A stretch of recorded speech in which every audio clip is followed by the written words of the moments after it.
جو لوگ ہمیں اذیت دیتے ہیں کیا ہم انہیں اس کا جواب نہ دیں؟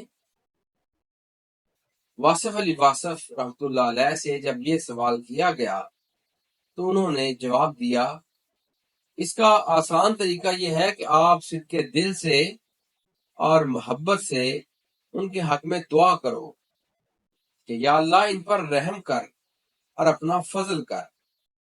جتنی صداقت سے آپ دعا کرو گے اتنا ہی اس آدمی میں اذیت ختم ہوتی جائے گی۔ آپ کے اندر نفرت پہلے آتی ہے اور اذیت بعد میں آتی ہے۔ جس شخص کے خلاف بھی آپ کا نفرت کا رویہ ہے تو اذیت اس کی طرف سے آئے گی۔ اگر آپ نفرت چھوڑ دو تو اذیت نہیں آئے گی۔ جب آپ نفرت سے دیکھو گے تو اس کا کچھ تو نتیجہ نکلے گا، وہ بیچارہ تو مجبور ہے۔ You expected something bad from him۔ اگر آپ کسی کو ٹھیک کہو تو وہ ٹھیک ہو جائے گا، اور کسی کو گنڈا کہہ دو تو وہ گنڈا گردی کرے گا۔ جس کو آپ شریف آدمی کہو گے تو وہ شریف لوگوں کی طرف چلا جائے گا۔ گنڈا کہنے سے ہی لوگ گنڈا بنتے ہیں۔ محبت کرنے سے لوگوں کا کردار بدل سکتا ہے۔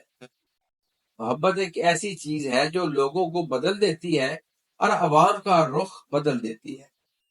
آپ اللہ کی طرف رجوع کرو اور کہو کہ یا اللہ میں تیرا ہی بندہ ہوں، تو ہی لوگوں کے دل بدلنے والا ہے۔ مجھے حوصلہ دے اور ان لوگوں کو اصلاح دے، پھر سب ٹھیک ہو جائے گا۔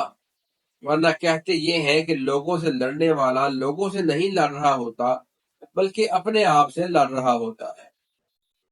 لوگوں کو ناپسند کرنے والا آخرکار اپنی اولاد اور بیوی کو بھی ناپسند کرنا شروع کر دے گا، اور کچھ عرصہ کے بعد اپنے آپ کو بھی ناپسند کرے گا۔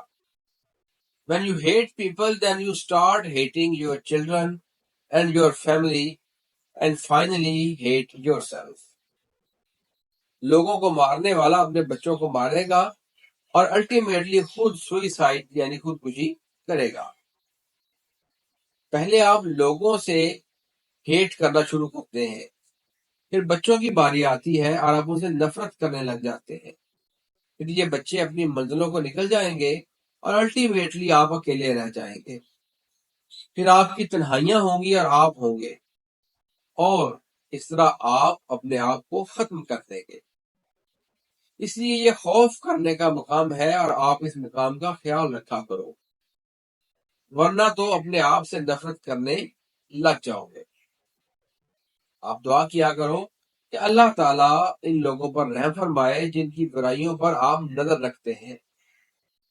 جب ان پر اللہ کا کرم ہونا شروع ہو جائے گا تو وہ سب رحم کرنا شروع کر دیں گے۔